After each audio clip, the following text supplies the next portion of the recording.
আমি মাপ চাচ্ছি। ও হাসি, দেশ কোথায়? জি, তুমি বাংলাদেশ। বাংলাদেশ থেকে এসেছি। ওর ভাষা দিয়ে আমারে বলছে, হাসি জানেন না এটা কোন জায়গা? না তো। আবু সাইদের বাড়ি। আপনি এখনো পায়খানা না করে দাঁড়িয়ে আছেন? তাড়াতাড়ি করে। সত্যি কথা বলছে, পায়খানা করে দেখে আমার পেটের ব্যথা ভালো হয়ে গেছে। আল্লাহ আমাকে বোঝাতে চাচ্ছে, হামজা এত টাকা খরচ করে 6,500 কিলোমিটার দূর থেকে আসলে আর শয়তানের বাড়ি পায়খানা না করে চলে যাবা। তাড়াতাড়ি করো। এখানে বহু রোগী আছে, শুধু স্ত্রীর পক্ষ থেকে রেসপন্স পায় না, এতটুকু ভালোবাসা পাচ্ছে না, এজন্য পরকীয়া প্রেম চালিয়ে যাচ্ছে। জোরে বলেন সুবহানাল্লাহ। না, আমি উদ্বুদ্ধ করছি না, কিন্তু মেয়েদের এই উদাসীনতার কারণে আজ হাজারো পুরুষ মানুষ লাইন করছে। কথা বলতে থাকেন। কারা কারা করছেন একটু হাত তোলেন তো। এই একদম না, এটা ঠিক আছে ভাই। মেয়েরা, আমি আশা করছি হাসির ছলে বললেও আপনারা এটা মানবে। পরিবারে আজ হাজারো পরিবারে এই এতটুকু বিষয়ের কারণে মানুষ লাইন পর্যন্ত করে ফেলছে। কথা বলে না কেন? আল্লাহ রাব্বুল আলামিন বলেন, আকাদ মাকারু মাকারহুম ওয়া ইনদাল্লাহি মাকরুহুম ওয়া ইন কানা মাকরুহুম লিতাজুলা মিনহুল জিবাল। সূরা ইব্রাহিমের ভেতরে আল্লাহ জানিয়েছেন, হে নবী, অবশ্যই তারা কিন্তু ষড়যন্ত্র করেছিল। তাদের ষড়যন্ত্রের মাত্রাটা এমন জায়গায় পৌঁছিয়েছে, পাহাড় পর্যন্ত মনে হচ্ছিল জায়গা ছেড়ে দেবে। এটা ১,৫০০ বছর আগে করেছিল। আমার মনে হচ্ছে এই ১,৫০০ বছর পরে ওটা এখনো থেমে নেই। বিশেষ করে ফেসবুকের মাধ্যমে যারা পালিয়ে গেছে, যারা লুকিয়ে আছে, এরা এখনো পর্যন্ত ষড়যন্ত্র চালাচ্ছে, বিশেষ করে উস্কানি দিচ্ছে। আজকে কালকে আমি ছিলাম মৌলভীবাজার, কুষ্টিয়ার কৃতি সন্তান, ওখানকার জেলা এসপি জনাব জাহাঙ্গীর হোসেন। এই আমি যেখানে আজকে মাগরিবের পরে আলোচনা করছিলাম, ওর পাশের গ্রামে, এই সাউদিয়া মাসপাড়া পাড়া, উনি আমাকে জানালেন যে ফেসবুকের মাধ্যমে যে গুজবগুলো চলছে, জনগণকে সতর্ক করবেন, এই গুজবে যেন কেউ কান না দেয়। এই গুজবে কান দেওয়ার কারণে এই যে চলছে ঝামেলা ৩-৪ দিন, আমরা সাবধান থাকবো, কারো উস্কানিতে যেন পা না দেয়। বিশেষ করে যারা পালিয়েছে, এদের উস্কানিতে তো পা দেওয়া যাবে না।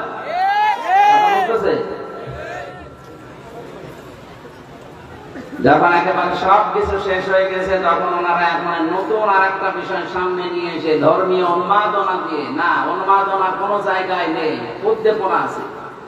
ধর্মীয় বলেন, জেনারেল বলেন, উন্মাদনা আমাদের কোন ধর্মে নেই। উন্মাদনা নেই, আছে উদ্দীপনা। কি আছে? উদ্দীপনা। ইসলামের মাধ্যমে যেটা চালাতে চাচ্ছে ধর্মীয় বিষয়ের নাম দিয়ে, এটা উদ্দীপনা নয়, এটা উন্মাদনা। ইসলাম ধর্মে তো উন্মাদনা নেই, হারাম। এটা কিসের উন্মাদনা? আপনার লা ইকরাহা ফিদ্দীন। ইসলামের ভেতরে বাড়াবাড়ি নেই, জবরদস্তি হতো। যদি জোর করে ইসলাম ধর্ম গ্রহণ করানোর নিয়ম থাকতো, 850 বছরে এই ভারতবর্ষ মুসলমান শাসন করেছে, একটাও হিন্দু থাকার কথা ছিল না। কথা বলেন না কেন? পৃথিবীতে 200 কোটির উপরে এখন আমরা মুসলমান, সবচাইতে বড় ধর্ম সহিষ্ণু জাতি আমরা। সুতরাং আন্তর্জাতিক মিডিয়া এখন বাংলাদেশের দিকে ট্রাক করে আছে, কিন্তু আপনি টের পাচ্ছেন না। এই জন্য কারো উস্কানিতে পা দিয়ে উল্টাপাল্টা লিখবেন না, এই উন্মাদনা ছড়াবেন না। আল্লাহ বলেন, ষড়যন্ত্র থেমেছিল না। 14টা ষড়যন্ত্র ওই জামানায় করেছিল, আর এই 2024-এর আগে 15টা ষড়যন্ত্র চলছে। আমরা কোরআনের আয়াতের সাথে মিলাবো ইনশাআল্লাহ। যদি মিলে যায় ওইগুলো মাইনাস করব। কি কথা বলেন না কেন? আমাদের গাইডলাইন কি বলেন তো? আরো জোরে বলেন। নাকি বাবার জীবনী? অনেকে তো বাবার জীবনী গাইডলাইন বানিয়ে দিয়েছে। পৃথিবীর কোন মানুষের জীবনী পড়ি মানুষ পরিবর্তন হতে পারে না, এই সিস্টেম পৃথিবীতে নেই। আপনি পরিবর্তন হতে পারেন, যেটা পড়লে তার নাম কি? এই কোরআন শরীফ। আপনি এটা পড়েন, মাস্ক দিয়ে আপনি পরিবর্তন হবেন, বাধ্য হবেন। টনি বেলার নাম শোনেন? কোথায় বাড়ি? কোথায়? আমেরিকা। কোথায় বাড়ি? টনি বেলারের শালিকা, ছোট শালিকা লরেন বুথ, এ মহিলা অনার্স মাস্টার্স করা, পিএইচডি হোল্ডার। ওকে খ্রিস্টানরা বহু অর্থ দিয়ে ইরানে পাঠিয়েছে। তেহরান বিমানবন্দরে নামার পর ও খ্রিস্টান বানাবে মানুষকে। এক মুসলমানকে ডাক দিয়ে বলছে যে ভাই, আমি মুসলমান হব না, কিন্তু আমি ইসলাম জানতে চাই। কি পড়লে অথেন্টিক ইসলাম জানা যাবে সেই বই আমি আপনার কাছে চাই। আমাদের কাছে কেউ যদি হিন্দু এসে বলে যে আমি ইসলাম গ্রহণ করব না, কিন্তু আমি ইসলাম জানতে চাই, এটা তার অধিকার আছে না নেই? বলেন বলেন। তখন তো অনেক মানুষ এই ফতোয়া করবে, হ্যাঁ ওর ওযু নেই, ওর কাছে কোরআন শরীফ দেবো। আরে ভাই, কোরআন শরীফ ধরতে হলে ওযু করা লাগবে, মাস্ট বি। আপনি কোথায় পেয়েছেন? রাসূলুল্লাহ আসলেন টয়লেট থেকে। কোথা থেকে? টয়লেট থেকে। পায়খানা প্রসাব করার পরে নবীজি আসলেন, পানি দেওয়া হয়েছে তাকে। তিনি হাত মুখ ধোয়ার পরে গোশত খেলেন। বিশ্ব নবীকে জিজ্ঞাসা করা হয়েছে, হে রাসূল আপনি ওযু করলেন না? তিরমিজি শরীফের হাদিস। নবীজি বলেন, দেখো আল্লাহ আমাকে শুধু নামাজের আগে ওযু করার জন্য আদেশ দিয়েছেন, তাছাড়া পৃথিবীর কোনো কাজ করার আগে ওযু করা লাগবে এর আদেশ আমি পাইনি। এ কাজের ভেতরে রোজা রাখা হতে পারে, এ কাজের ভেতরে হজ করা হতে পারে, এ কাজের ভেতরে খাবার খাওয়া হতে পারে, এ কাজের ভেতরে কোরআন ধরা হতে পারে। তাহলে নামাজ পড়ার আগে ওযু করা লাগবে, নির্দেশ কার? ইয়া আইয়ুহাল্লাযীনা আমানু ইযা কুমতুম ইলাস সালাতি ফাগসিলু ওয়ুজুহাকুম ওয়া আইদিয়াকুম ইলাল মারাফিকি ওয়ামসাহু বিরুসিকুম ওয়া আরজুলাকুম ইলাল কাবাইন। ইমানদাররা যখন নামাজের জন্য প্রস্তুতি নেবে, নামাজে দাঁড়াবে, তার আগে ওযু করো। এই নির্দেশ কার? আল্লাহ। ইমানদারেরা কোরআন পড়বা তখন ওযু করো, এই কথা আছে? ওরা কোরআন শরীফ আপনি দেখেন তো, যারা হাফেজ আছে, মাওলানা আছে, আলেম আছে, বলেন নেই? হ্যাঁ আছে। কি আছে? ফাইদা ক্বরাআতাল কুরআনা ফাস্তাইয বিল্লাহি মিনাশ শাইতানির রাজীম। আল্লাহ পাক বলেন, যখন কোরআন পড়বা তার আগে শয়তান থেকে আশ্রয় চাইবা। আউযু বিল্লাহি মিনাশ শাইতানির রাজীম, এটা পড়া। আর এটা পড়া সুন্নাত, নফল, মুস্তাহাব না, এটা পড়া ওয়াজিব। কি বলেন তো? ওয়াজিব। না পড়লে আপনার পড়া হবে কেন? পৃথিবীর এমন কোন ইবাদত নেই যে ইবাদতের আগে আউযু বিল্লাহ না পড়লে ইবাদত হয় না। কিন্তু কোরআনে কারীম পড়ার আগে যদি কেউ আউযু বিল্লাহ না পড়ে, ওর কোরআন পড়া তো হবেই না, আর গুনাহ হবে। তাফসীরে মুফাসসির লিখেছেন এই কারণে, কারণ পৃথিবীর কোন ইবাদতে শয়তান এত ধোঁকা দেয় না, কোরআনের কাছে আসতে গেলে যত ধোঁকা দেয়। শয়তান ভালো করে জানে যে কোরআন যদি মানুষ বোঝে, কোরআনের কাছে আসে, আমি যে শয়তানি করি এটা বন্ধ হয়ে যাবে। কথা বুঝতেছে? ওর যে শয়তানি করার রাস্তা বন্ধ হয়ে যাবে। এখানে কোরআন ধরার আগে ওযু করা শর্ত নয়।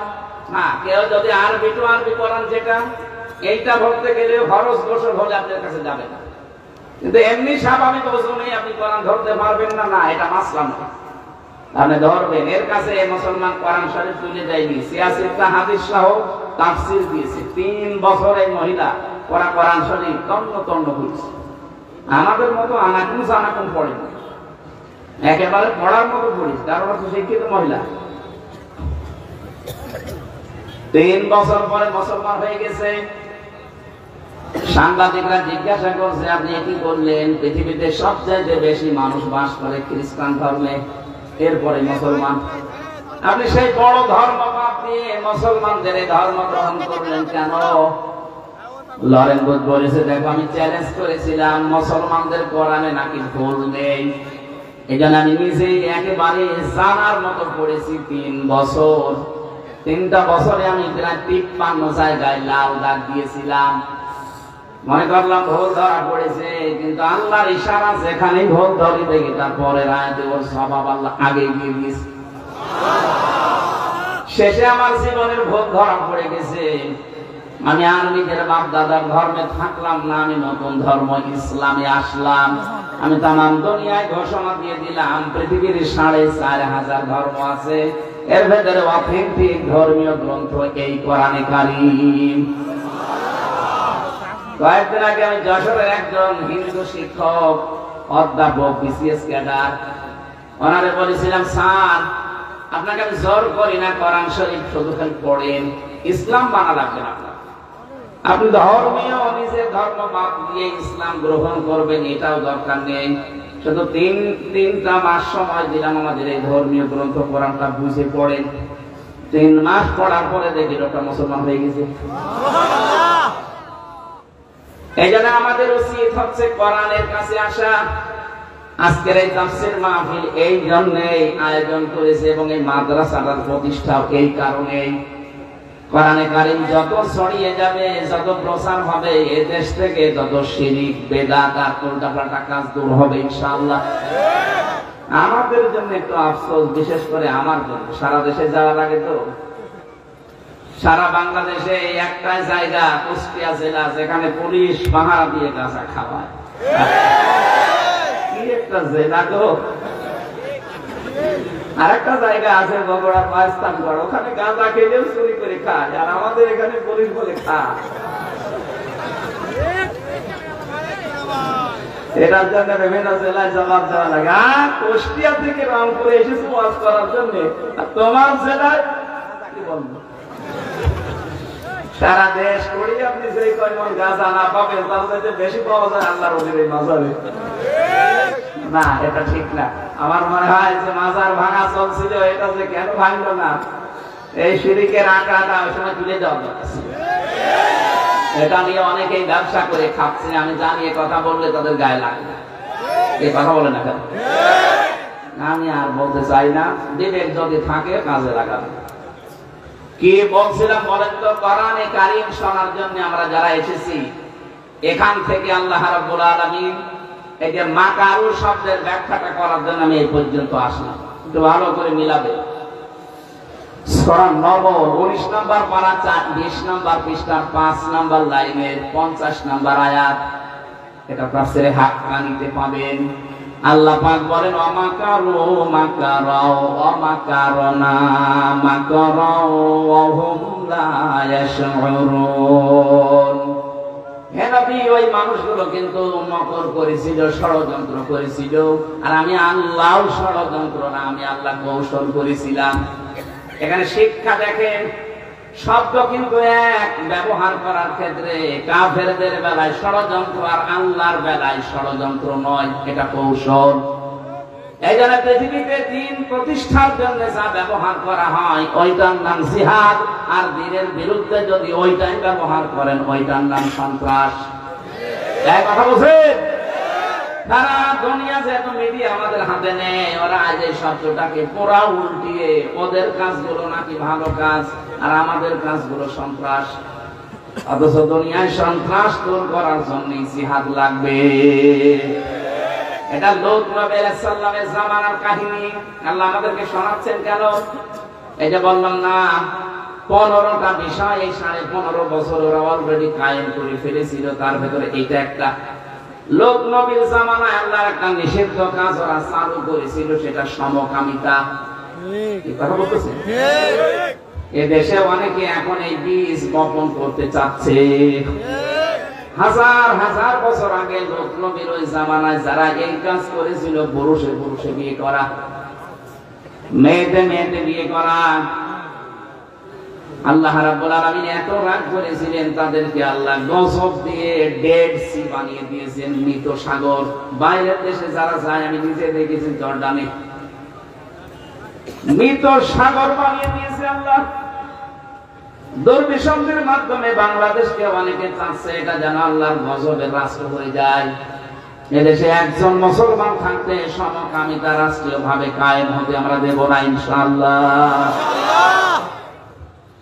ষড়যন্ত্রের এই জায়গায় আল্লাহ বলেন, আমি নিজেও একটা কৌশল করলাম, অহুম লা ইয়াশউরুন, কিন্তু তারা টের পায়নি।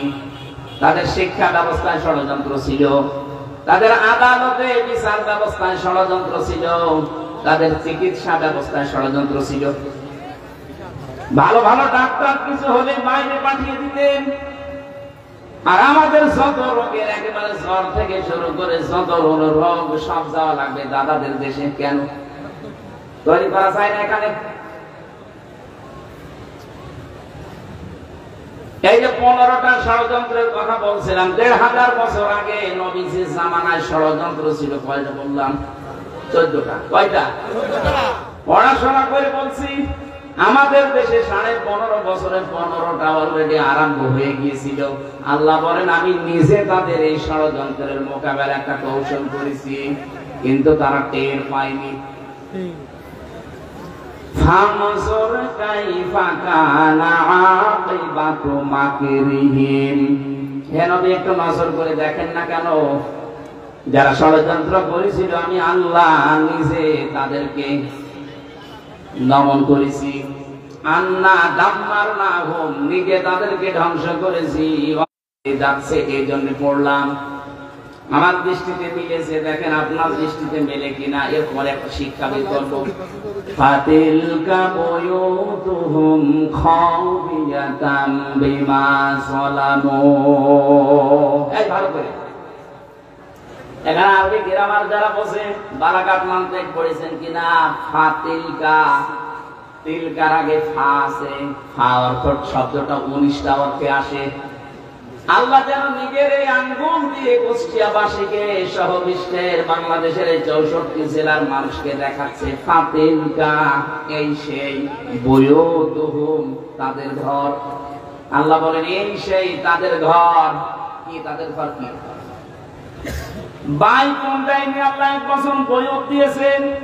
আল্লাহ বলেন এই সেই ঘরগুলো, একটু তাকান। খাবিয়াতান, আমি জনশূন্য করে দিয়েছি। খাবিয়াতান, জনশূন্য করে দিয়েছি। বিমা যালামু, তাদের জুলুমের কারণে। আপনি আগস্টের 5 তারিখের বিকাল 5টা বাজতে দেখেন এই দেশের 64 জেলার 630টা থানায় যত জালেমের ঘর ছিল জনগণ সব মিটিয়ে ফেলেছে মাটি সব। আপনি কুষ্টিয়ার দিকে তাকান, একবার বলছেন নাম ধরা লাগবে, আপনি টের পাচ্ছেন না? এত কাপড় ছিল যাদের 2 ভাই, তাদের 2 ভাই মারিয়ে দেশের মানুষ আগে ভেঙেছে। খাবিয়াতান একেবারে মিলে গেছে, খাবের খাপ মুমতাজের বাপ। আল্লাহ বললেন আমি উজাড় গৃহ বানিয়ে দিয়েছি। গত পরশু দিন আমি বাড়ির সামনে দিয়ে আসার সময় দেখি বাড়ি মনে হচ্ছে না, অথচ 5 তারিখের আগে ওখানে জমজমাট ছিল। ওই বাড়িটা এখন উজাড় গৃহ, মানুষ দেখে দলে দলে যে বিভিন্ন দিকে মুখ করে পোশাক করছে। আমার একটা কথা মনে পড়ছিল, পরশু দিন 16 সালে গিয়েছিলাম হজে।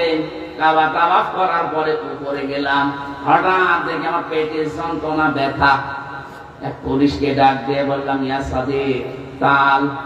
কি? হে বন্ধু, আমার খুব পেটে ব্যথা করছে, এতক্ষণ তো ভালোই লাগছিল। উনি আমারে বলছে ইয়া হাজি আর হজ্জা তাই না মিলা দোকান। ও হাজি, দেশ কোথায়? জি তুমি বাংলাদেশ। বাংলাদেশ থেকে এসেছি। ওর ভাষা দিয়ে আমারে বলছে হাজি জানেন না এটা কোন জায়গা? না তো। আবু সাইদের বাড়ি। আপনি এখনো পায়খানা না করে দাঁড়িয়ে আছেন, তাড়াতাড়ি করে। সত্যি কথা বলছে, পায়খানা করে দেখে আমার পেটের ব্যথা ভালো হয়ে গেছে। আল্লাহ আমাকে বোঝাতে চাচ্ছে হামজা, এত টাকা খরচ করে 6500 কিলোমিটার দূর থেকে আসলে আর শয়তানের বাড়ি পায়খানা না করে চলে যাবা, তাড়াতাড়ি করো। ঠিক যেন আজকে এই দেশে যতগুলো জালেমের বাড়ি ছিল আল্লাহ পাক যেন নিজে তাদেরকে জাতীয় উজাড় গৃহ বানিয়ে দিয়েছে।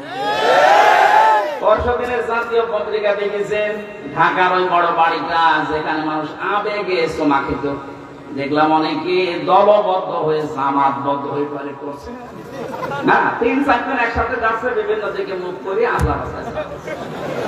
আমার মনে হয় এদের পেটে আমার মতো ব্যথা। এই কথা বলছে না, আমি খাবিয়াতান শব্দটা তাফসীরে পড়েছি ইবনে কাসিরে। আল্লাহ বলেন আমি এমন জনশূন্য করে দিয়েছি, এমন উজাড় গৃহ বানিয়েছি। কেন জানো? তোমাদেরকে একটা শিক্ষা দেওয়ার জন্য। এবার আসেন আমাদের বিষয়।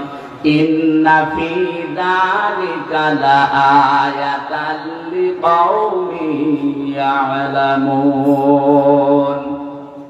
অবশ্যই এর ভেতরে তোমাদের জন্য শিক্ষা আছে। লামে তাকিদ, অবশ্যই শিক্ষা আছে যদি তোমরা জ্ঞানী হয়ে থাকো। আল্লাহ আমাদের বোঝাতে চায়, আগামীতে যদি কেউ ক্ষমতার চেয়ারে বসে জুলুম করে তার বাড়িও জাতীয় টয়লেট বানানো হবে, যেন আমরা যেন সাবধান থাকি।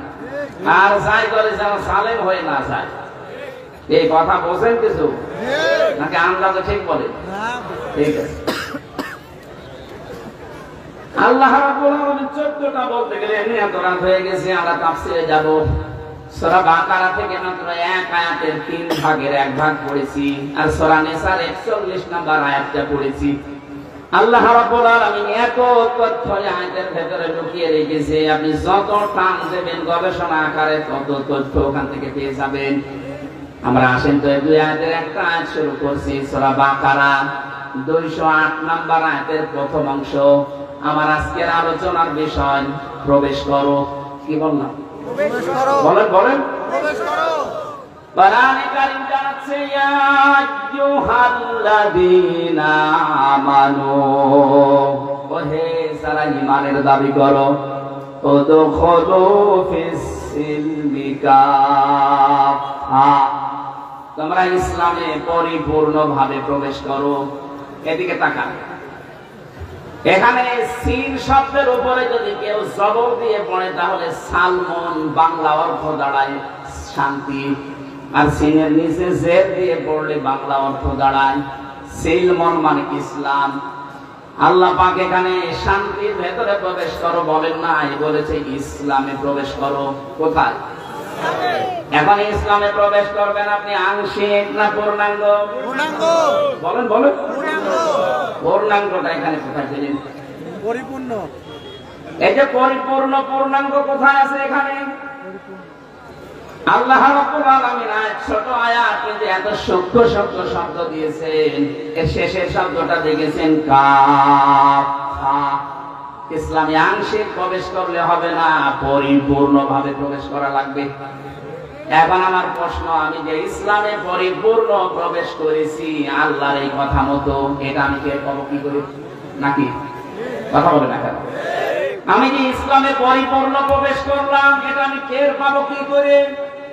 আপনি যদি 5টা বিষয় দুনিয়ায় দেখতে চান যে আপনার ভেতরে 5টা বিষয় আলামত চিহ্ন এগুলো পাওয়া যাচ্ছে, সিম্পটম, তাহলে বুঝবেন আমি এই আয়াতটা দুনিয়ায় মেনে চলছি, পুরা ইসলামের ভেতরে আমি পরিপূর্ণভাবে প্রবেশ করে ফেলেছি। এখন নিজের সাথে মিলাবেন। 1 নম্বরে আমি ইসলামে প্রবেশ করার প্রথম আলামত সিম্পটম হচ্ছে আত্মসমর্পণকারী হওয়া লাগবে। কি হওয়া লাগবে?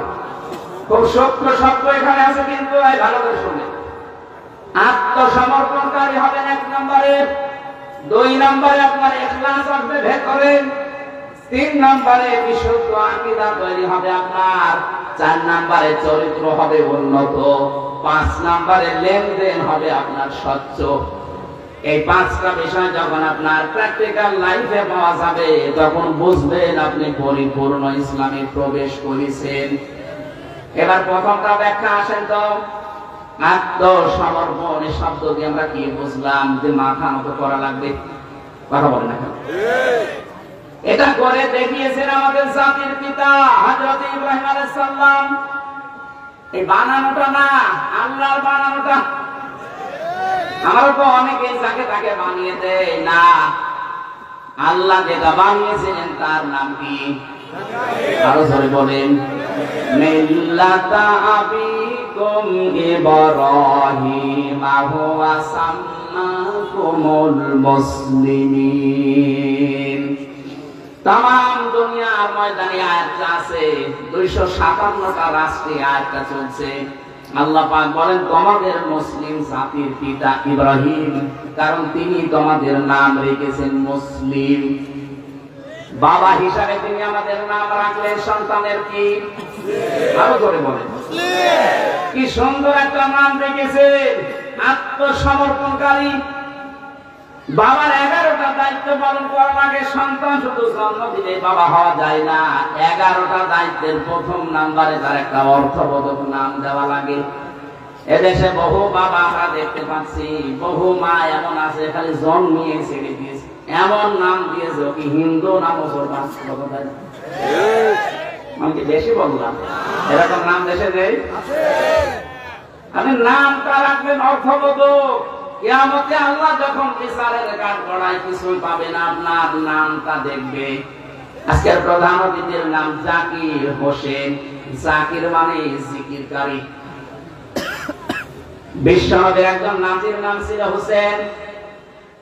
এই অর্থবোধক, অর্থ দেখে দেখে আপনি নাম রাখবেন, ওর প্রভাব তার জীবনের উপরে পড়বে।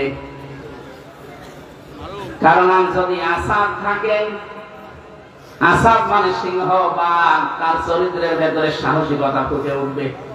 কারণ নাম রেখে দিয়েছেন কুকু। নাম কি? ওর দাদি বলে মানুষ বলছে কুকুর। এদিকে আমরা এখান থেকে শিক্ষা পেলাম, বাবা হতে হলে, মা হতে হলে 11টা কাজের প্রথম কাজ সন্তানের নাম রাখা লাগবে অর্থবোধক। কথা বুঝতেছেন? কিয়ামতে আল্লাহ কিছুই যখন পাবে না মাফ করার জন্য, তখন বলবেন নাম। নামের খাতিরে আল্লাহ অনেককে মাফ করে দেবে। তাই বলে আবার হাউ আঙ্কেলের মতো নাম হলে সমস্যা। কি আঙ্কেল? How uncle. নবীর নামের বদনাম করে ফেলছে শয়তান। একটা আলেমের সাথে বিয়াদবি করার কারণে আল্লাহ তাকে এত অপমান করেছে, বাংলাদেশে এত অপমান কেউ হয়নি। এখন সারা দেশে ওর নাম হাওয়ানকে লাগিয়ে নিয়েছি।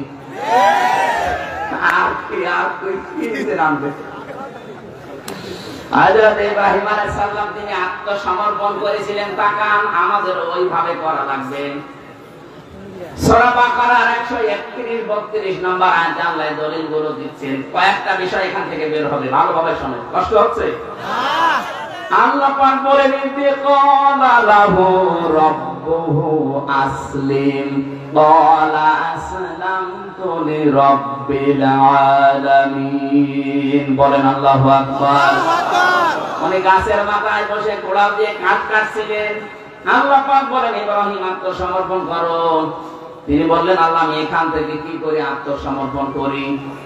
গাছের মাথায় বসে কোড়াল দিয়ে খাতনা করো, এইটাই তোমার আত্মসমর্পণ। ওখানে কোড়াল দিয়ে খাতনা করে তিনি বললেন, আমি আত্মসমর্পণ করলাম বিশ্ব জগতের মালিকের কাছে। কি পেলেন এখান থেকে? ইব্রাহিম নবী আমাদের জাতির পিতা 50টা পরীক্ষা দিয়েছিলেন দুনিয়ায়। কয়টা? 50টা। এর 50 নাম্বার পরীক্ষা ছিল এইটা। মানে খাতনা করেছিলেন। আধুনিক বিজ্ঞান আজ এই শব্দটা নিয়ে, এই বিষয়টা নিয়ে গবেষণা চালিয়ে দেখেছে স্বাস্থ্যসম্মত এবং শরীরকে সুস্থ রাখার জন্য খাতনা অনেক জরুরি। যদিও অনেক হিন্দু ভাইরা এটা করে না, এই জন্য ওদের বলা হয় ফুল হাতা। আমরা কি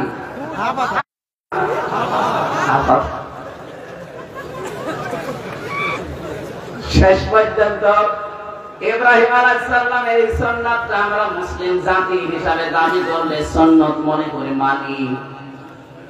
ওনারা যারা মানেন না, ওনাদের বিভিন্ন রোগ হয়ে যায়। এখানে শিক্ষিত ধর্মীয় যারা আছে হিন্দু দেখবেন, আমি দেখেছি তাদের খোঁজ খবর নিয়ে ওরা গোপনে মুসলমান ডাক্তারের কাছে যে মুসলমান দিয়ে দেয়। আমাদের ওই বিষয়টা না, আমার বিষয় ছিল ইব্রাহিম নবী আত্মসমর্পণ করেছিলেন। যেখানে আল্লাহ বললেন আত্মসমর্পণ করো, কি করে করব? খাতনা করো, তাই করেছি। লাকুমুদ্দিনা ফালা তামুতুন্না ইল্লা ওয়া আনতুম মুসলিমুন। রব্বুল আলামিন বলেন, হযরত ইব্রাহিম তোমাদের জাতির পিতা এবং ইয়াকুব কি করেছিল জানো? আত্মসমর্পণ কি করে করা লাগে দেখো। তাদের সন্তানদেরকে ইন্তেকালের আগে ডাক দিয়ে বললেন, কলিজার টুকরা সন্তানেরা, অবশ্যই আছে এই দুনিয়া এখন জাতিসংঘের আন্ডারে এখন 195টা দেশ আছে। বাকি দেশগুলো স্বাধীন পরাধীন মিলে এই জন্য জাতিসংঘের আন্ডারে আসে নাই। কিন্তু পৃথিবীর মানচিত্রে রাষ্ট্রের সংখ্যা 257টা। 4500 দিন ধর্ম চলছে তামাম দুনিয়া। ওর জীবনের কোনো কিছু আল্লাহ কবুল করছে না, করবে না। বাংলার মুসলমানের এখানে রেকর্ড হচ্ছে, কালকে সারা দুনিয়া ছড়াবে বিভিন্ন ভাষায়। আমার সামনে এখন মাত্র 20,000 মানুষ না, আমার সামনে এখন 800। কিচ্ছু না পায়, অন্তত দিন হিসাবে ইসলাম পেয়েছি। বলেন, একেবারে শুরু থেকে শেষ পর্যন্ত দিন মানা লাগবে ইসলামকে। এবার আসেন তো, একটা পরিবার থেকে শুরু হয়। একটা মানুষ বিয়ে শাদী দিয়ে তো পরিবার গঠন করে। আল্লাহ আরো করে সূক্ষ্মভাবে বুঝবেন, পরিবার থেকে যখন দিন শুরু হচ্ছে, আপনি তো দিন নেওয়া লাগবে মুহাম্মদ রাসূলুল্লাহর কাছ থেকে। তিনি জীবনে যতগুলো বিয়ে করেছেন, কোনদিন বরযাত্রী নিয়ে 200-300 জন গেছে মেয়ের বাড়িতে। কথা বলে না কেন? তিনি যত বিয়ে করলেন, প্রতিটি বিয়েতে তিনি করেছিলেন অলিমা। নিজের বাড়িতে মেয়েদের লোক নিয়ে এসে খাওয়িয়েছেন। বাংলাদেশ সহ বিশ্বের বহু জায়গায় আমি দেখতে পাচ্ছি এই দিনটা আজ পরিবারে নিয়ে। কথা বলে না কেন? কুষ্টিয়াতেও নেই। এখানে বহু মা বাবা বসে আছে, ওরা ছেলে বিয়ে দেওয়ার সময় মেয়ের বাড়িতে আরো 200-300 জন নিয়েছে, মরণে খাওয়া খাচ্ছে। আরে এই যে বরযাত্রী, এক নম্বর কথা, এই সিস্টেম বন্ধ করা লাগবে। যেহেতু ইসলামে নেই, আপনি অলিমা করবেন যতটুকু সামর্থ্য আছে বাপ দাদা, আর আপনার নিজের মেয়ের বাড়িতে থেকে আরো দরকার 100-150 মানুষ নিয়ে আনবেন। নিজের বাবার বাড়ি থেকে 150-200-400 মানুষ আপনি নিজের বাড়িতে অলিমা করে খাওয়াবেন। এটা দিন। এই দিন এখন থেকে চালু করা যায় না। আজকে থেকে সিদ্ধান্ত নেওয়া লাগবে, জীবনে আর বরযাত্রী যাব না, অলিমায় যাব। যারা রাজি হচ্ছেন আমি জানি অনেকে লস হয়ে যাবে। আমি বারবার বলছি, কেন 3টা মেয়ে, আমার তো ঝামেলায় পড়া লাগবে। আরে ভাই, ইসলাম তো বলা যাবে নাকি? আমার তো একটু সমস্যা হয়েছিল বিয়ের সময়। আসলে আমরা তো গ্রাম্য মানুষ, ওই সময় তো বুঝতাম না। আমি তো 7-8 জন নিয়ে গেছি মাত্র, খুব বেশি কষ্ট আমার শ্বশুরের হয়নি। আমার 3টা মেয়ে, এখন যদি অলিমারে ফতোয়া না দিয়ে আবার বরযাত্রী চালায়, আমার কত ক্ষতি হয়ে যাবে। আমার বাঁচার জন্য হলো না, এই মাসলাটা বললাম। যাদের দিন মানার ইচ্ছা আছে, ইসলাম হিসাবে পারিবারিক জীবন থেকে মানা লাগবে। কথা বলেন না কেন? আজকে থেকে যারা বললেন যে না আর বরযাত্রী যাব না, সত্যিই মানতে পারবেন তো? এটা রেকর্ড হয়ে এই যে কালকে ছড়াবে। যদি মানতে না পারেন, আবার বরযাত্রী 2-3 লাখ যাচ্ছেন, কুষ্টিয়ার বদনাম হয়ে যাবে। আমি আশা করছি এই সুন্নাতটা, এই দিনটা কুষ্টিয়া থেকে আরম্ভ হবে ইনশাআল্লাহ। আর এখন থেকে বরযাত্রীতে নিয়ে আসি কিসে? অলিমায়। বলেন বলেন, অলিমা হয় মেয়ের বাড়িতে না ছেলের বাড়িতে? এবার দেখেন আপনার ইমান কি বলে।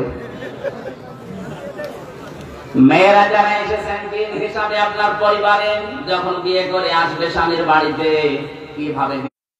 তিরমিজি শরীফ, আল্লাহর নবী বলেন, ইদা নাযারা ইলাইহা সাররাতুহু, স্বামী যখন বাইরে থেকে এসে তোমার দিকে তাকাবে, তখন অভ্যর্থনা জানাবে স্বামীকে, খুশি করার জন্য, আনন্দ দেওয়ার জন্য যা লাগে তুমি তাই করবে। দরকার হয় কাপড় পুজো দেবে। কি পারবো? স্ত্রী হিসাবে স্বামীকে কাপড় পুজো দেওয়া জায়েজ নেই।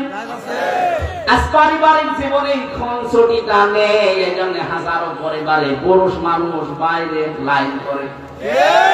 আরো বলে, এখানে বহু রোগী আছে, শুধু স্ত্রীর পক্ষ থেকে রেসপন্স পায় না, এতটুকু ভালোবাসা পাচ্ছে না, এজন্য পরকীয়া প্রেম চালিয়ে যাচ্ছে। জোরে বলেন সুবহানাল্লাহ। না, আমি উদ্বুদ্ধ করছি না, কিন্তু মেয়েদের এই উদাসীনতার কারণে আজ হাজারো পুরুষ মানুষ লাইন করছে। কথা বলে না কেন? কারা কারা করছেন একটু হাত তোলেন তো। এই একজন না, এটা ঠিক আছে ভাই। মেয়েরা, আমি আশা করছি হাসির ছলে বললেও আপনারা এটা মানবে। পরিবারে আজ হাজারো পরিবারে এই এতটুকু বিষয়ের কারণে মানুষ লাইন পর্যন্ত করে ফেলছে। কথা বলে না কেন? 2 নম্বরে, ওয়াইদা বাবা আনহা হাফিজাতুহু, স্বামী যখন বাইরে যাবে মাস্ট বি আপনার শরীরকে, ইজ্জতকে, সম্ভ্রমকে, স্বামীর সন্তান আর স্বামীর সম্পদ হেফাজত করে রাখবেন। 100 জনের 80টা মহিলা যেটা পারছেন আর ফেল হয়ে যাচ্ছে। স্বামী শুধু বাইরে যেতে দেরি মনে মানুষ দিন পেয়েছে। কথা বলে না কেন? কত জায়গায় লাইন করছে, কত জায়গায় কথা বলছে। আরে মেয়েরা মোবাইলে কথা বলবে কোন আওয়াজে, সে আওয়াজ পর্যন্ত আল্লাহ দিয়েছে কোরআনে। সূরা আহজাব 32 নম্বর আয়াত, 22 নম্বর পারা, প্রথম নাম্বার পৃষ্ঠা 3 নম্বর লাইনে আছে। এটা তাফসীরে খাজিনী পাবেন। আল্লাহ পাক বলেন, ইয়া নিসান নাবিয়্যি লাস্তুন্না কাহাদিন মিনান নিসা ইন ইত্তাকাইতুন্না ফালা তাখদা'না বিল কওলি ফায়াতমা'আল্লাযী ফী কলবিহি মারাদুন ওয়া কুলনা কাওলান মা'রুফা। বলেন আল্লাহু আকবার। আল্লাহ পাক বলেন, হে নবীর স্ত্রীরা, যদি বাইরে কারোর সাথে কথা বলো হিসাবের বাইরে থেকে, পর্দার আড়াল থেকে, এখন আর হিসাব পর্দা না, এখন হবে মোবাইল, ফোন, ফ্যাক্স। কথা বলতেছে? যদি কেউ মোবাইলে কথা বলো, যদি দেখো যে 14 জন পুরুষ মানুষ বাদ দিয়ে 14 জন পুরুষের ভেতরে তোমার বাবা, তোমার ভাই, তোমার বোনের ছেলে, ভাইয়ের ছেলে, এরকম 14 জন পুরুষ মানুষ বাদ দিয়ে যদি কেউ কল দেয়, কথা বলবা সঠিক কথা, মিথ্যা কথা বলা যাবে না। কিন্তু মোবাইল টাচ হয়ে গেছে মিথ্যা বলার জোম। থাকে কুষ্টিয়ার মজমপুরে বলছে আমি ঢাকায় আছি। কথা বলে না কেন? এজন্য মোবাইলেও যদি কথা বলে কেউ, কথা বলবা সঠিক, মিথ্যা বলবা না। কিন্তু ভাষা হবে রুক্ষ সূক্ষ্ম, রাগে রাগে। যে কল দিয়েছে ওর মনের ভেতরে যদি দুর্বিসন্ধি থাকে, কোন রোগ থাকে, ও রোগ ভালো হয়ে যাবে। কি সূক্ষ্ম বিষয় দিয়েছেন আল্লাহ। মোবাইলে কথা বললেও কথা কোন আওয়াজে হবে। এটা যদি কাবা শরীফের ইমামও কল দেয়, তাও আপনার ভাষা রুক্ষ সূক্ষ্ম হবে। কথা বলে না কেন? আর আপনাকে আপনার দেবরে কল দিয়েছে, মনে হচ্ছে কি পেয়েছেন আপনি। জাহান্নামে বেশি মানুষ যাবে 2টা কারণে। 1 নম্বরে যে মানুষগুলো নিজের আশপাশের যারা ভাবি আছে, ভাবি, এদের সাথে যারা উল্টাপাল্টা লাইন করে, চরিত্র ধ্বংস করে, এরা বিনা হিসাবে জাহান্নামে যাবে। আর বাংলাদেশে এখন এই রোগ দিন দিন বাড়তেছে। হরিপুরে নেই, আছে মানে আপনি এখনো খোঁজ খবর নেন, চলছে কাজ। আশা করছি আপনি আওয়াজ কানে গেলে এখনই ফিরে আসেন। ভাই বাড়িতে নেই, উনি বিদেশে আছে, আর আল্লাহর রাস্তার লাইন চালাচ্ছে। 3 নম্বরে মেয়েরা, তুইনু আলা দীনি যাওজাতিহা। তোমার স্বামী যদি মানবতার কোন কাজে থাকে, মানবতার সেবায় থাকে, দিন প্রচারে থাকে, দিন প্রসারে থাকে, স্বামীকে সাহায্য করবা, স্বামীকে ছাড় দিবা, উদ্বুদ্ধ করবা। আমি জাকির সাহেবের কথা বলছি, যেহেতু সমাজ সেবক, উনি বাইরে মানবতার সেবায় কাজ করছে, বাইরে মানবতার জন্য কাজ করছে, ইসলামের কাজ করে। ওনার স্ত্রী যদি নেককার হতে চায়, দিন মানতে চায়, ইসলামে প্রবেশ করতে চায়, স্বামীকে ছাড় দেওয়া লাগবে, সময় দেওয়া লাগবে, উদ্বুদ্ধ করা লাগবে। এটা নেককার মহিলার গুণ। আর যদি সব সময় ঘ্যানর করে, কি করো তুমি, আপনি নামাজ পড়ে রোজা রেখে কালো বোরকা পরে জাহান্নামে যাবেন। কারণ এরা এজন্য সুস্থ যতদিন আছেন ইবাদত বন্দিগিতে থাকবেন। অসুস্থ হয়ে গেলে যেন ওটা জারি থাকে, বন্ধ হয়ে না যায়। জোরে বলেন সুবহানাল্লাহ। 4 নম্বরে, স্বামী যেটা আদেশ করে ওটা যদি জায়েজ হয়, স্বামী যেটা আদেশ করে ওটা যদি জায়েজ হয়, তোমার জীবন থাকতে ওইটা মানা লাগবে। আরে আমি স্বামী, যত স্বামী এখানে বসে আছে প্রত্যেকটা স্বামীর পক্ষ নিয়ে বলছি। নিয়ে গেল বৃদ্ধাশ্রমে, দেখে এইদিকে 30 জন, এইদিকে 30 জন বসে আছে, মা আর বাবা। ওদের চোখের দিকে তাকিয়েই বুঝলাম প্রত্যেকটা মা বাবা সন্তানের জন্য বরদোয়া করছে। তাদের তো আমাদের মতো ছেলে আছে, মেয়ে আছে। এই ছেলেটা, এই মেয়েটা আজ বাধ্য হচ্ছে মা বাবাকে বৃদ্ধাশ্রমে রেখে যেতে, বাইরে আলাদা করে দিতে, ভ্যানো করে দিতে, বাধ্য হয় ওর বউর কারণে, আর ওর বউকে এবারে বারবার ফসলায় ওর বউর মা আর ওর বড় বোন। এরকম শাশুড়ি আর ওই যে শেষ কার আছে? হাত তোলেন তো। আপনার না যে শ্বশুর শাশুড়ি আমাদের সাথে থাক, ওর নামাজ রোজা ওই কালো পর্দা সব মাঠে মারা যাবে। আমি চাই আপনাদের বাঁচাতে। অনেক মহিলারা আমাকে শত্রু মনে করে, হ্যাঁ হুজুর শুধু আমাদের বাঁশ দেয় না, আপনাদের আমি বাঁশ দিতে আসিনি, আমি বাঁচাতে চাই। কোরআন হাদিসের চোখ লাগিয়ে দেখতে পাচ্ছি যে আপনি ছোটখাটো বিষয় মনে করে আপনি জাহান্নামে যাচ্ছেন।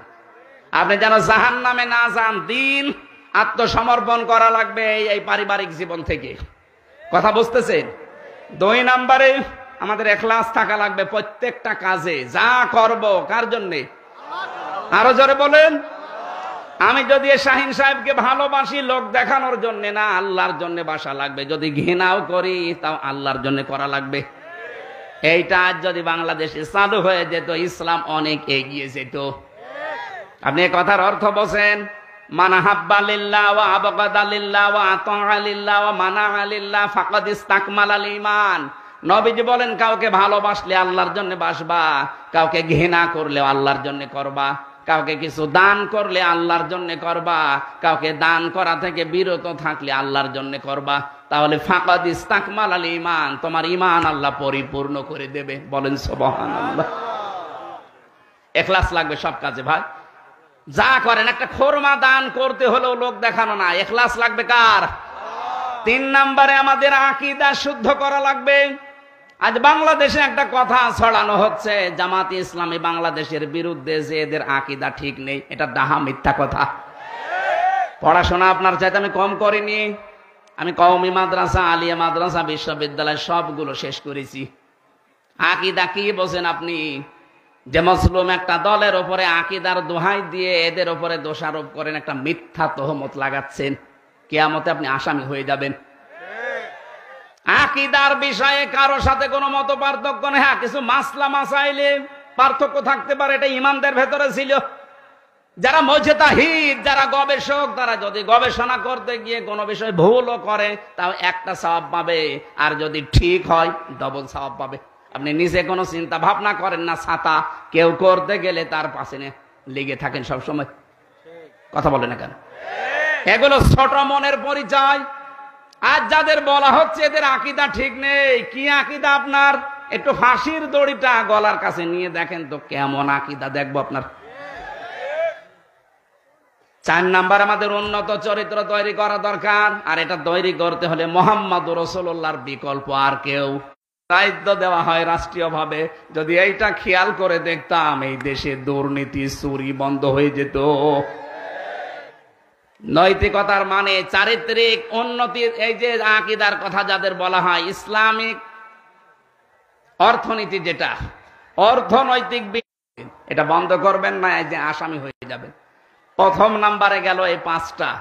এবার দ্বিতীয় শব্দে আছে 8টা, তৃতীয় শব্দে আছে 11টা, চতুর্থ শব্দে আছে 22টা, পঞ্চম শব্দে আছে 27টা। এতগুলো বিষয় একটা একটা করে 12টা পার হয়ে গেছে। আমি এত রাত পর্যন্ত আর পারবো না। কালকে মাহফিল ডবল আছে, মাপ চাচ্ছি।